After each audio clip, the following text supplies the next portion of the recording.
Hello, good morning students. Today we will discuss the chapter Principle of Sampling. ठीक है, आज हम लोग देखेंगे, आज हम लोग 3 टॉपिक्स कंप्लीट करेंगे। फर्स्ट है आपका principle of sampling and second आपका आएगा स्टैटिस्टिकल एरर एंड थर्ड आपका आएगा सेकेंडरी डेटा। तो हम लोग टॉपिक वाइज 1 बाय 1 कवर करते जाएंगे। ठीक है, चलिए पहले करते हैं हम प्रिंसिपल्स ऑफ सैम्पलिंग। मतलब कि जो आपकी सैम्पलिंग है, ठीक है, वो कुछ प्रिंसिपल के बेस पे वर्क करती है। ये प्रिंसिपल जो है आपके वो प्रोबेबिलिटी के थ्रू आए हुए हैं, या प्रोबेबिलिटी के बेस पे ही वो प्रिंसिपल हमारे जनरेट किए गए हैं। ठीक है, तो आपके जो प्रिंसिपल्स हैं उनके नाम है, फर्स्ट है आपका लॉ ऑफ स्टैटिस्टिकल रेगुलरिटी, दूसरा है law of inertia of large number, पहला है लॉ ऑफ स्टैटिस्टिकल रेगुलरिटी।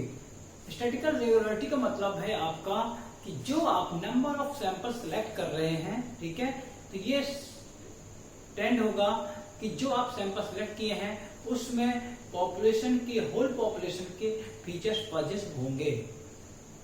ऐसा नहीं हो सकता है कि आपने सैंपल सेलेक्ट कर लिया और उसमें पॉपुलेशन कोई भी फीचर्स पजेस्ट ना हो।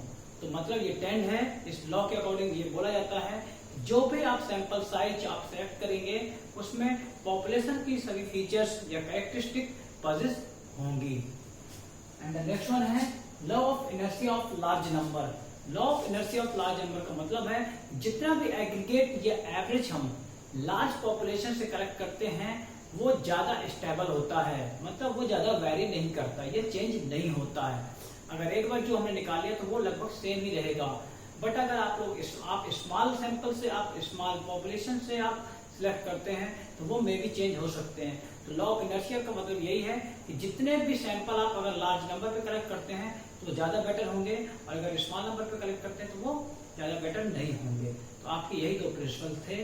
पहला प्रिंसिपल आपको बोलता है कि जो भी आप सैंपल साइज सिलेक्ट करेंगे उसमें पॉपुलेशन की, होल पॉपुलेशन की कैरेक्टरिस्टिक पॉजिटिव होगी। एंड सेकंड बोलता है कि जो आप सैंपल सेलेक्ट करते हैं अगर लार्ज पॉपुलेशन से लार्ज नंबर पे कलेक्ट करें तो वो स्टेबल होंगे, ना कि स्मॉल स्केल वाले। ओके, अब नाउ आते हैं स्टैटिस्टिकल एरर। स्टैटिस्टिकल एरर का मतलब होता है difference between the collected data and actual value. मतलब है जो हमने डेटा कलेक्ट किए हैं उनकी एस्टिमेट वैल्यू और जो एक्चुअल वैल्यू है उन दोनों में जो डिफरेंस आ रहा है उसको ही बोलते हैं हम एरर। मतलब कि क्या हमने कलेक्ट किया है और क्या उसकी एक्चुअल वैल्यू हो रही है। मतलब हमने क्या सोच के किसी को कलेक्ट किया था और क्या उसको रियल में वैल्यू निकल रही है, उसी को जो डिफरेंस आएगा उसी को बोलते हैं हम स्टैटिस्टिकल एरर। सपोज हमने सोचा था कि इस चीज से वैल्यू हमें 1 लाख मिलेगी और रियल में मिली हमें 90,000, तो जो डिफरेंस है 10,000 का वो हमारी क्या है, एरर है। तो यहाँ पे भी होता है कि हम क्या एस्टिमेट करके हम डेटा कलेक्ट कर रहे हैं और क्या एक्चुअली हम अचीव कर रहे हैं, उन दोनों का जो डिफरेंस है उसको बोलते हैं statistical error. Now the reasons for statistical error. मतलब जो स्टैटिस्टिकल एरर है वो क्यों होती हैं, उसके पीछे क्या रीजंस हैं। तो चलिए हम रीजंस भी जानने की कोशिश कर रहे हैं। फर्स्ट है आपका selection of wrong sample. Selection of wrong sample का मतलब है कि अगर आपने कभी स्टैटिस्टिक्स में जब आप सैंपलिंग सेलेक्ट कर रहे हैं, सैंपल सेलेक्ट कर रहे हैं, और अगर आपने सैंपल रॉन्ग सेलेक्ट कर दिया तो क्या होगा, वो आपका जो एस्टिमेट वैल्यू है और जो एक्चुअल वैल्यू है दोनों में डिफरेंस क्रिएट कर देगा। दूसरा है इनकरेक्ट इंफॉर्मेशन फ्रॉम रिस्पोंडेंट्स। साथ ही साथ क्या है, अगर आपका जो रिस्पोंडेंट्स है जिससे आप इंफॉर्मेशन कलेक्ट कर रहे हैं इन्वेस्टिगेशन में, अगर रिस्पोंडेंट भी आपको इंफॉर्मेशन इनकरेक्ट प्रोवाइड करता है तो वो भी आपके लिए नुकसानदायक होगी और आपका स्टैटिस्टिकल एरर अराइज होगा। एंड नेक्स्ट वन है collection of data bye estimate. साथ ही साथ क्या है, अगर आपने डेटा का कलेक्शन जो है वो अपने एस्टिमेट से थ्रू कर दिया, जो कि आप कन्वेंस मेथड पे करते हैं। कन्वेंस मेथड पे क्या करते हैं कि आप एक जगह के एरिया को लेकर के आप पूरे ऑल ओवर स्टेट या कंट्रीज में आप पूरे डेटा कलेक्ट कर लेते हैं, तो वो क्या है, उससे भी आपका क्या है, आपका जो स्टैटिस्टिकल एरर है वो अराइज होती है। नेक्स्ट है पर्सनल बियास। साथ ही साथ क्या, पर्सनल बियास के थ्रू भी आपका जो एरर्स है वो अराइज होती है।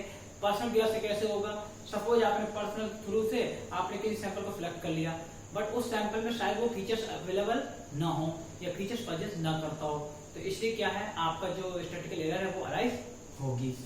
Now the topic we discuss sources of statistical error. आपके स्टैटिस्टिकल एरर जो हैं उसके क्या सोर्सेज हैं, ठीक है, ये भी हम बता रहे हैं आपको भी।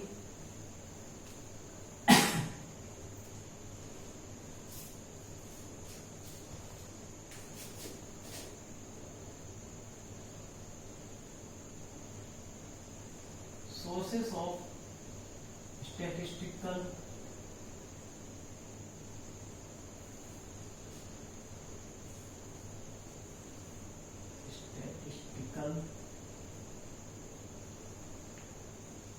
एरर, क्या क्या सोर्सेस हैं। फर्स्ट सोर्स होता है, मतलब सोर्सेस का क्या है, यहाँ पे जो हमारी स्टैटिस्टिकल एरर हो रही है वो कहां से जनरेट होती है, किन किन सोर्सेस से निकलती है। तो फर्स्ट सोर्स है आपका error of origin, error of origin, and the second one है error of manipulation, error of manipulation,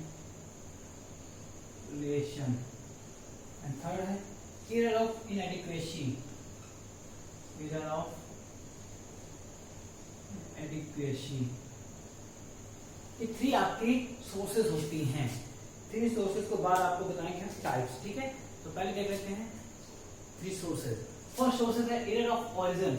error of origin का मतलब है कि वो एरर्स जो हमारे सैंपलिंग करते समय जो हमारे ओरिजिन पॉइंट से मिलती हैं, ये ओरिजिन पॉइंट से जनरेट होती हैं। ओरिजिन पॉइंट कहाँ पे होगा, जहां पे आप रिस्पॉन्डेंट से इंफॉर्मेशन कलेक्ट कर रहे हैं, जो आपका फील्ड ऑफ एरिया है, जो आपका पॉपुलेशन का एरिया है। सपोज आपको पॉपुलेशन की इंफॉर्मेशन ही नहीं है पूरी करेक्ट, तब भी आपका एरर निकल आएगी। या आपका जो रिस्पॉन्डेंट्स है वो करेक्ट इंफॉर्मेशन न दे, या आप जो इंफॉर्मेशन कलेक्ट कर रहे हैं आप पर्सनल बियास कर दें, या फिर आपने क्वेश्चनर गलत सिलेक्ट कर दी, या आपने क्वेश्चनर का फॉर्मेट गलत कर दिया, ठीक है, या आपने कोई मेथड गलत चुन लिया। ये सब क्या आपकी एरर ऑफ ओरिजिन है। मतलब कि जो वेरी फर्स्ट पॉइंट पे जब आप स्टार्ट करते हो सैंपलिंग, उस पे अगर जो गलतियां होती हैं या जो एरर निकलती हैं उनको बोलते हैं एरर ऑफ ओरिजिन, ठीक है। मतलब कि आप जब डेटा कलेक्ट करते हैं, जैसे आपका एरिया ऑफ पॉपुलेशन, उस समय रिप्रेजेंटेटिव सिलेक्शन, सिलेक्टन और पर्सनल बियास, ठीक है, ये सभी। दूसरा है error of manipulation. Error of manipulation का मतलब है कि जब आप अपने प्रिपेयर करते हैं, आप मेजर करते हैं या काउंटिंग करते हैं, जब आप सैंपल के बात करने के बाद उसकी काउंटिंग करते हैं या मेजर करते हैं, मेजरमेंट करते हैं, तो मेजरमेंट के समय या काउंटिंग के समय आप डेटा में कुछ मैनिपुलेट कर देते हैं, इस डेटा को यहाँ, इस डेटा को यहाँ, उससे जो आपकी एरर करेक्ट निकलती है उसको बोलते हैं एरर ऑफ मैनिपुलेशन, ठीक है। मतलब कि जब आप डेटा का कैलकुलेशन करते हैं, काउंटिंग करते हैं या मेजरमेंट करते हैं, उस टाइम पे अगर कोई एरर होती है तो उसको बोलते हैं error of manipulation. And third error of inadequacy. Error of inadequacy का मतलब है कि आप सैंपल सिलेक्ट कर रहे हैं बट उस सैंपलों में क्या है, वो फीचर्स अवेलेबल है ही नहीं, इनएडिक्वेट हैं, मतलब उनके अंदर वो रिप्रेजेंट करने की कैपेबिलिटी ही नहीं है। वो आप सिलेक्ट करने चले सैंपल तो क्या होगी, वो भी आपकी एक एरर होगी। जो आप सैंपल सिलेक्ट कर रहे हैं, सपोज उसके अंदर वो कैपेबिलिटी ही ना हो तो कैसे सैंपल सिलेक्ट हो जाएगा। ये आपकी थी एरर्स के सोर्सेज, मतलब कहाँ कहाँ से आपकी एरर्स निकल सकती हैं। एक एरर ऑफ ओरिजिन है, एक एरर ऑफ मैनिपुलेशन और error of inadequacy. Error of origin का मतलब है जब आप स्टार्ट करते हो सैंपलिंग, मतलब कि जो आप पॉपुलेशन का एरिया है, सैंपल का सिलेक्शन है, सैंपल का रिप्रेजेंटेटिव है, ठीक है, आप पर्सनल बियास कर देते हैं, क्वेश्चनर गलत ले लेते हैं, मेथड गलत चुन लेते हैं, इन्वेस्टिगेशन का जो आपका जजमेंट है वो गलत आ जाए, तो ये सब क्या आपके एरर ऑफ ओरिजिन है। अब आपको बताते हैं टाइप्स ऑफ एरर। एरर के टाइप्स कौन कौन से होते हैं।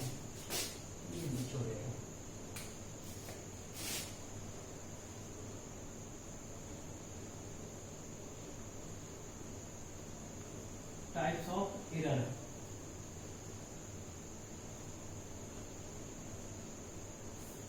फर्स्ट है आपका सैंपलिंग, नॉन सैंपलिंग। दूसरा है बियास्ड, अनबियास्ड। जो आपके एरर के टाइप्स हैं वो भी दो तरीके से हैं। पहला आपका आता है सैम्पलिंग और नॉन सैम्पलिंग, दूसरा आता है बियास्ड और अनबियास्ड। पहला है सैम्पलिंग और नॉन सैम्पलिंग। सैम्पलिंग में होता है वो एरर जो हमारे डेटा के एस्टिमेट वैल्यू और एक्चुअल वैल्यू के डिफरेंस से क्रिएट होती हैं, उनको बोलते हैं सैम्पलिंग एरर। मतलब हम जब डेटा कलेक्ट करते हैं, डेटा का मेजरमेंट करते हैं, तो मेजरमेंट के समय जो हमारी एस्टिमेट वैल्यू आती है और जो हमारी एक्चुअल वैल्यू आती है, उनके बीच जो डिफरेंस होगा उसको बोलते हैं सैम्पलिंग एरर। ठीक है। Non sampling error, non sampling error का मतलब है कि वो एरर, नॉन सैम्पलिंग एरर बहुत ही खतरनाक हो जाती है, क्योंकि नॉन सैम्पलिंग एरर जो है वो personal bias, judgement, wrong questioner, wrong information of population, इनके थ्रू जनरेट होती है, जिनसे इनको हम रेक्टिफाई करना हमारे लिए बहुत ही इम्पॉसिबल हो जाता है। सैम्पलिंग एरर को क्या है, अगर हम सही करना चाहते हैं तो लार्ज एरिया के डाटा कलेक्ट कर लीजिए और आपकी एरर रेक्टिफाई हो जाएगी। बट आपकी जो नॉन सैम्पलिंग एरर है, जो कि किसी की पर्सनल बियास के थ्रू आई है या किसी जजमेंट के थ्रू जनरेट हुई है, उस एरर को आप रेक्टिफाई नहीं कर सकते इजीली। तो ठीक है, सैम्पलिंग एरर का मतलब है कि जो आप डेटा कैलकुलेट करते हैं, मेजर करते हैं, उस टाइम पे एस्टिमेट वैल्यू और एक्चुअल वैल्यू के बीच जो डिफरेंस आता है उसको बोलते हैं सैम्पलिंग। और नॉन सैम्पलिंग का मतलब है, नॉन सैम्पलिंग का मतलब है personal bias, personal judgements, wrong information of population, wrong information of informant, respondents, wrong questioner, इनके थ्रू जो एरर निकलती है उसको बोलते हैं नॉन सैम्पलिंग। फिर आपका बियास, अनबियास्ड। बियास का मतलब है कि ऐसे एरर जो किसी इन्वेस्टिगेटर के बियास के थ्रू जनरेट की गई हों, पर्सनल बियास के थ्रू निकाली गई हों। मतलब पर्सनल बियास उसने किया इन्वेस्टिगेशन में और एरर निकल आए, तो उनको बोलते हैं हम बियास्ड एरर। अनबियास्ड एरर, अनबियास्ड एरर ऐसी एरर होती हैं जिन पे कोई भी पर्सन का कोई भी हाथ नहीं होता है और वो एरर अपने आप ही निकल आती हैं। कई बार अपने आप ही एरर किसी वजह से निकल आती हैं, तो उन एरर को हम बोलते हैं अनबियास्ड। बियास्ड एरर बोलते हैं जो पर्सन के खुद के पर्सनल बिहेवियर, पर्सनल आइडियाज के थ्रू निकलती हैं। और अनबियास्ड है जिसमें किसी का कोई इंटरफेयर नहीं होता है, वो अपने आप ही किसी केस की वजह से जनरेट हो जाती है, तो उनको बोलते हैं अनबियास्ड। ठीक है। इसके बाद आपका इसी में टॉपिक है अभी मेजर्स।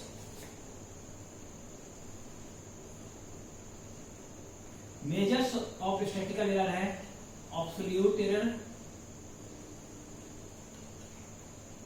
और दूसरा है रिलेटिव एरर। एब्सोल्यूट एरर का मतलब यहां पे यही है कि difference between the estimated value and actual value is known as absolute error. मतलब कि जो आपकी एस्टिमेट वैल्यू है और जो आपकी एक्चुअल वैल्यू, उसमें जो डिफरेंस है उसको बोलते हैं हम एब्सोल्यूट एरर। और रिलेटिव एरर का मतलब है कि परसेंटेज ऑफ चेंजेस या डिफरेंस, जो डिफरेंस आया है, परसेंटेज ऑफ डिफरेंस या ratio of difference in actual value. मतलब कि एक्चुअल वैल्यू का कितना परसेंट या कितना रेशियो चेंजेस है। मतलब कि जो इसका डिफरेंस आएगा, सपोज मान लो a माइनस बी आया, यहाँ पे c ये आ गया। ठीक है, तो मतलब है कि इसमें क्या है, c हमारा b का कितना रेशियो है, कितना परसेंटेज है, उसको बोलते हैं रिलेटिव एरर। तो मतलब एब्सोल्यूट एरर का मतलब है कि estimated error and actual error, actual value, estimated value and actual value का जो डिफरेंस है उसको बोलते हैं absolute error.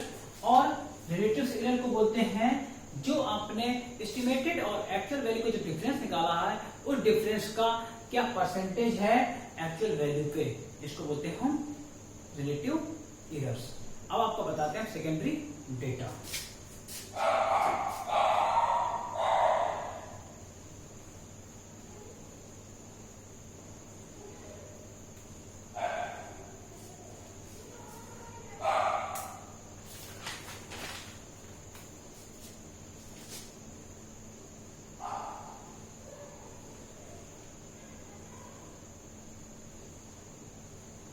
Secondary data, secondary data का हम पहले देखते हैं sources.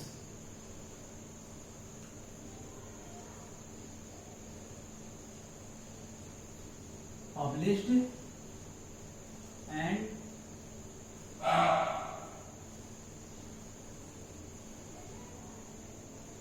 Published. Okay,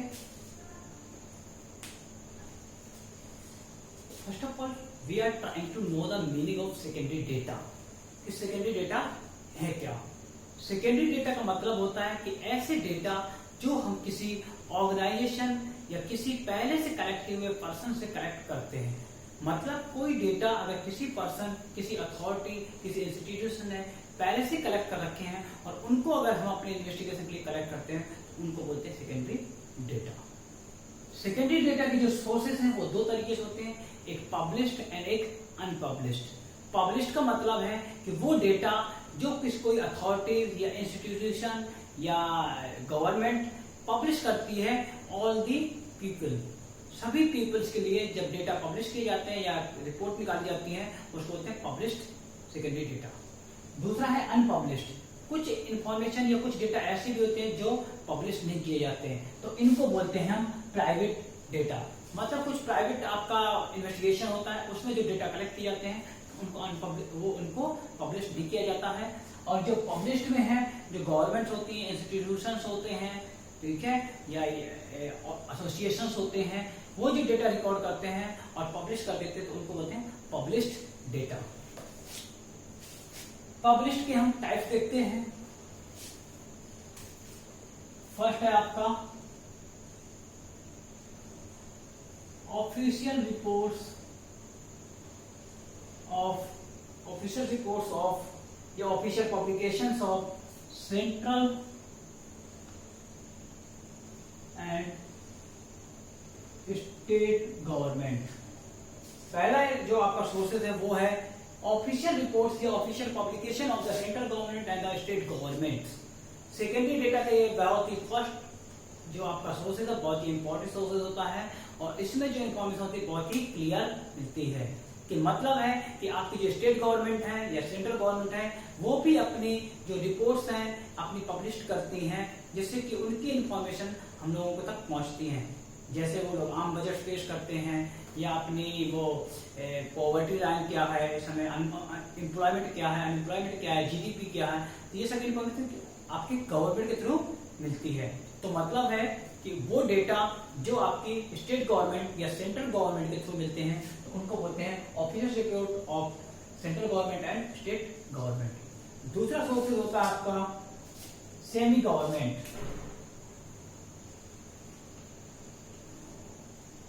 semi government का होता है कि मतलब है कि कुछ डेटा जो सेकेंडरी होते हैं वो आपकी दोनों गवर्नमेंट मिलकर के एक साथ रिपोर्ट को पब्लिश करती हैं।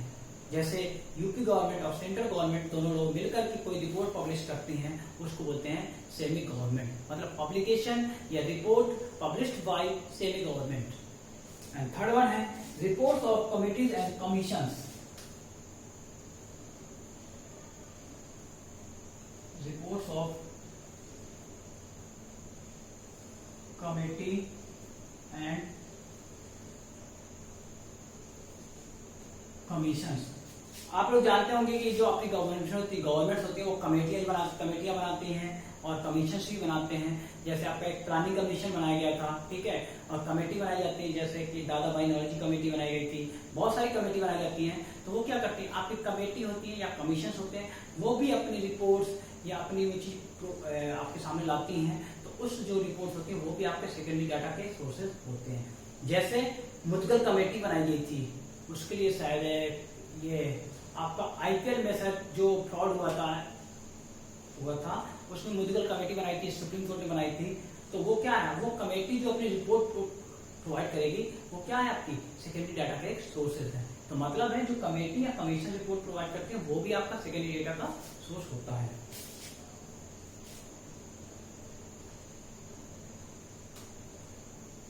नेक्स्ट है आपका पब्लिकेशंस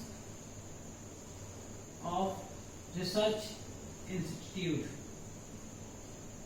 NCERT। मतलब है कि जो आपके रिसर्च इंस्टीट्यूट है जिनका काम ही है कि वो डिफरेंट एरिया पे रिसर्च करते हैं तो वो अपनी रिसर्च करने के बाद अपनी इंफॉर्मेशन है वो पब्लिश करते हैं। तो वो भी क्या है आपका सेकेंडरी डेटा का एक सोर्स है। जैसे NCERT है, आपका एग्रीकल्चर डिपार्टमेंट्स वगैरह हैं, ये भी अपनी क्या रिपोर्ट को पब्लिश करते हैं। नेक्स्ट है आपका इंटरनेशनल पब्लिकेशन। नेक्स्ट है आपका इंटरनेशनल पब्लिकेशन।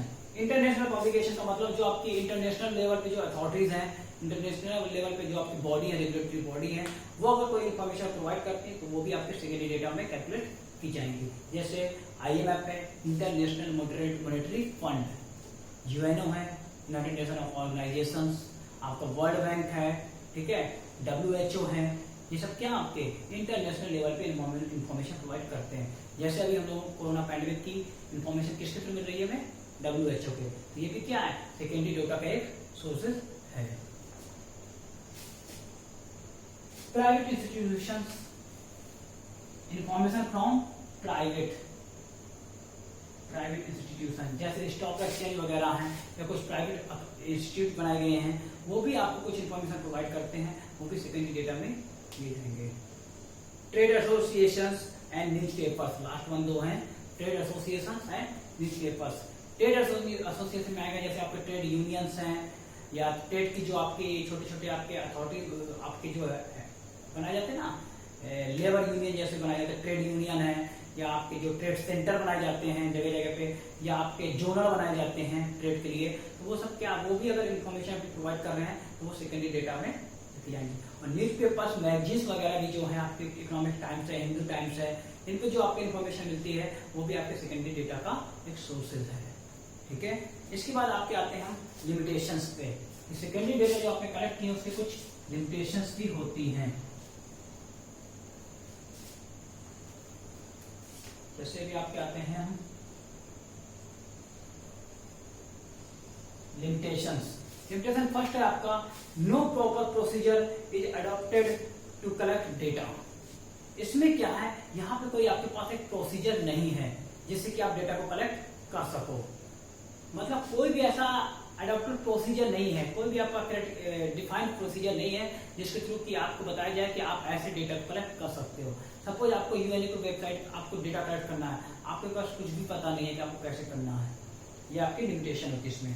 पर्सनल बियास, जब आपका इन्वेस्टिगेटर जो उस समय डेटा कलेक्ट कर रहा हो, जैसे यूएनओ है, उन्होंने जो डेटा कलेक्ट किए होंगे, हो सकता है उस समय उन लोगों ने पर्सनल बियास किया हो, जिससे क्या है आपको इस समय उसकी दिक्कत पड़ सकती है। तो इसमें भी पर्सनल बियास सेकेंडरी डेटा में हो सकते हैं।